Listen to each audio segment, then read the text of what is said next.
আসসালামু আলাইকুম দর্শক, দেখা গেল আর একটি গুরুত্বপূর্ণ ভিডিওতে। তো আজকে কথা বলবো ফুজি টপ এসসি ক্রিমটি নিয়ে। তো এটি হলো স্কোয়ার কোম্পানির একটি তৈরিকৃত পণ্য। তো আমরা প্রথমেই জেনে নিব এই মলমটি কি কি রোগের জন্য কার্যকরী। ফুজি টপ এসসি ব্যবহার করা হয় এমন চর্মরোগে যেখানে ইনফেকশন এবং প্রদাহ দুইটাই থাকে। এক, ইনফেক্টেড একজিমা। দুই, চর্মে ফোড়া বা ঘা।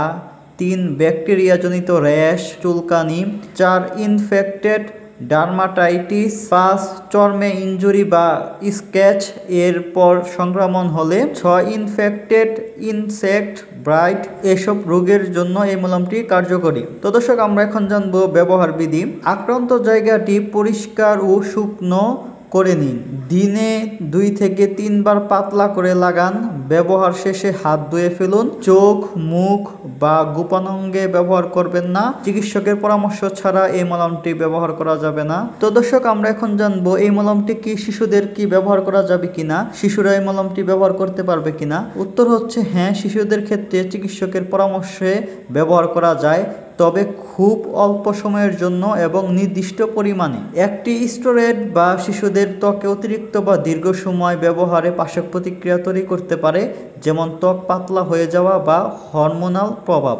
তো দর্শক, এমন একটা স্টেরয়েড আছে এই মলমে, তাই এই মলমটি খুব স্বল্প মেয়াদী ব্যবহার করা উচিত এবং বাচ্চাদের ক্ষেত্রে অবশ্যই চিকিৎসকের পরামর্শ নেওয়া অতি জরুরি। সতর্কতা: খোলা ঘা বা গভীর কাটা জায়গায় ব্যবহার করা ঠিক নয়। ফাঙ্গাস বা ভাইরাল ইনফেকশনে কার্যকর নয়, যেমন রিংওয়ার্ম, হারপিস। শিশুদের ক্ষেত্রে অবশ্যই চিকিৎসকের পরামর্শ ছাড়া ব্যবহার করবেন না। দীর্ঘমেয়াদী ব্যবহার করবেন না, 1 থেকে 2 সপ্তাহের বেশি না, যদি না চিকিৎসক বলেন। ফাঙ্গাস বা ভাইরাল ইনফেকশন যেমন দাঁত বা হারপিস থাকলে এটি ব্যবহার করা যাবে না।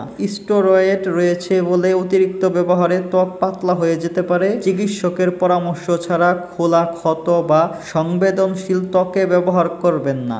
কখন ব্যবহার করা উচিত নয়: ফাঙ্গাস, দাঁত এর জন্য, viral infection, herpes, chicken pox, স্টেরয়েডের অ্যালার্জি থাকলে। তো দর্শক, আমরা এখন জানবো এই মলমটির পার্শ্ব প্রতিক্রিয়া। ত্বকে জ্বালা, লালচে ভাব বা পুরার অনুভূতি, শুষ্কতা বা খোসা পড়া, ত্বক পাতলা হয়ে যাওয়া দীর্ঘমেয়াদী ব্যবহারে, বিশেষ করে স্টেরয়েডের কারণে। স্ট্রেচ মার্ক, ফাটা দাগ, রক্তনালী বেশি দেখা যাওয়া, মুখে ব্রণের মতো ফুসকুড়ি। অ্যালার্জি প্রতিক্রিয়া: চুলকানি, ফোলাভাব, লালচে র্যাশ। খুব কম ক্ষেত্রে এটা হতে পারে গুরুতর অ্যালার্জির প্রতিক্রিয়া, তবে এটি খুবই বিরল। দেহে শোষণের ঝুঁকি, বিশেষ